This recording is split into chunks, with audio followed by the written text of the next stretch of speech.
En el tema 13 lo que vamos a ver es cómo aplicar los conocimientos que hemos adquirido a lo largo de este curso al cálculo de estructuras intrarrelacionales. Entonces, este primer vídeo lo que vamos a hacer es definir qué entendemos por una estructura intrarrelacional.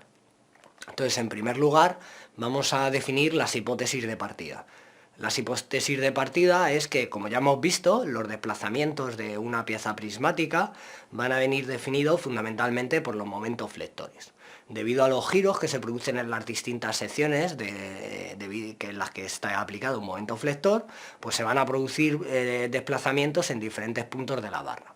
Y ya hemos visto que esos desplazamientos van a ser mucho mayores que los desplazamientos que se producen debido a los esfuerzos cortantes.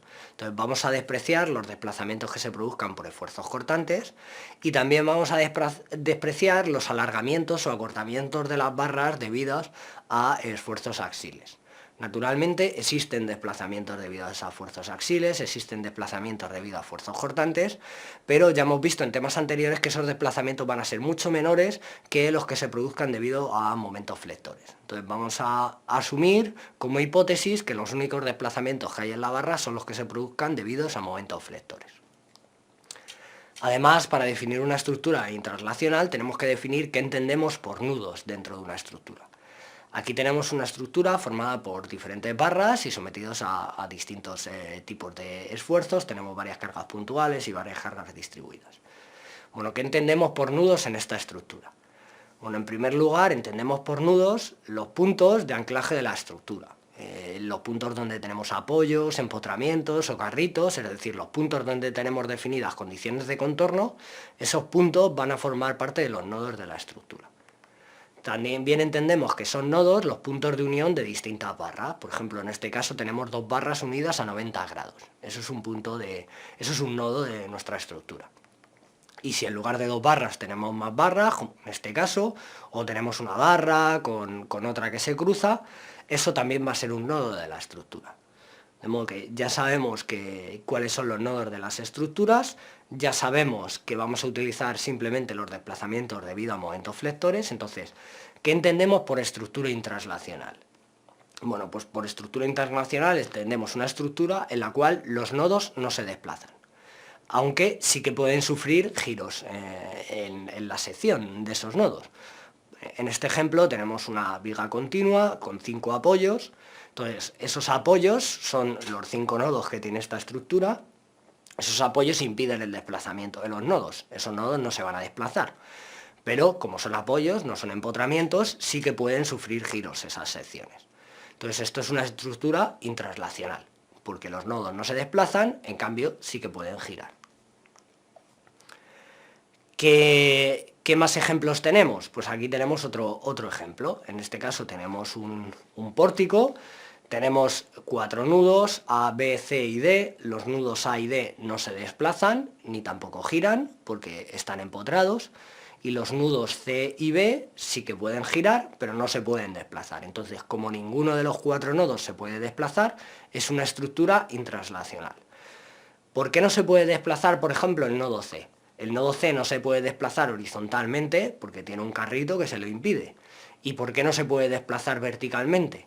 Porque hemos dicho que despreciamos los alargamientos debido a los esfuerzos axiles. Entonces la longitud de la barra CD va a permanecer constante. Si la longitud de la barra CD permanece constante y el punto D no se mueve, entonces el punto C no se puede desplazar verticalmente. Con el punto B ocurre algo muy parecido. El punto A no se mueve y la longitud de la barra AB va a permanecer constante porque despreciamos los desplazamientos por axiles. Entonces el punto B no se va a desplazar verticalmente. Pero tampoco se puede desplazar horizontalmente por el mismo motivo. El punto C no se mueve y la longitud de la barra BC permanece constante. De modo que ninguno de los 4 nodos se va a desplazar, aunque los nodos B y C sí que pueden girar. Entonces lo podemos definir como una estructura intraslacional. Es importante tener en cuenta que el que sea intraslacional o no depende no solamente de los apoyos que tengamos, del tipo de condiciones de contorno que tengamos, sino también del tipo de cargas al que esté sometido. Por ejemplo, en este pórtico, que tenemos un empotramiento en los puntos A y D, se produce un desplazamiento de los nodos B y C. Entonces, esto no es una estructura intraslacional. esta estructura es traslacional porque los nodos B y C se van a mover. Estamos aplicando una carga horizontal, entonces debido a los esfuerzos de momentos flectores, el nodo B se va a desplazar horizontalmente hacia la derecha respecto del nodo A. Y lo mismo con el nodo C, también se va a desplazar horizontalmente a la derecha. Entonces, esto no es una estructura intraslacional.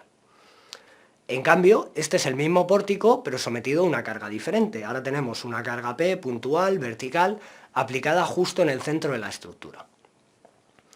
Esta es una estructura simétrica, de modo que, al ser simétrica, los puntos B y C tienen que sufrir exactamente los mismos desplazamientos, por lo tanto no se pueden mover esa barra, la barra BC, que va a permanecer con una longitud constante, no se puede mover ni a la derecha ni a la izquierda, al ser una estructura simétrica. Por lo tanto, la posición de los nodos B y C no va a variar, no se pueden mover horizontalmente debido a esta condición de simetría, y verticalmente tampoco se van a mover, porque las longitudes de las barras AB y CD va a permanecer constante. De modo que es importante puntualizar esto, el que sea traslacional o intraslacional no solamente depende de las condiciones de contorno, sino también depende del tipo de cargas que estemos aplicando. Si en esta carga, aparte de la carga P, aplicamos una carga horizontal en el nudo B, como ocurría antes, la estructura deja de ser simétrica, se van a producir desplazamientos horizontales en los puntos B y C y ya dejaría de ser una estructura intraslacional. Por lo tanto, en una estructura intraslacional no la vamos a poder resolver con los métodos que vamos a ver en este tema. Aquí tenemos otro ejemplo, este sería un semipórtico y de nuevo esto es una estructura intraslacional. Porque a pesar de que la carga no es simétrica, ni la estructura es simétrica, tenemos una carga horizontal, el nudo B no se puede desplazar horizontalmente, porque como el nudo C no se desplaza horizontalmente y la longitud de la barra BC permanece constante, tenemos una estructura intraslacional. En cambio, si el nodo C fuese un carrito, sí que sería una estructura traslacional, porque el nodo C se podría desplazar horizontalmente y por lo tanto el nodo B también. Okay. Fijaros que para definir una estructura intraslacional tenemos que tener en cuenta tanto las condiciones de contorno como las cargas que se aplican. Cuando verifiquemos que nuestra estructura realmente es intraslacional, podremos aplicar los métodos que vamos a ver en el siguiente vídeo.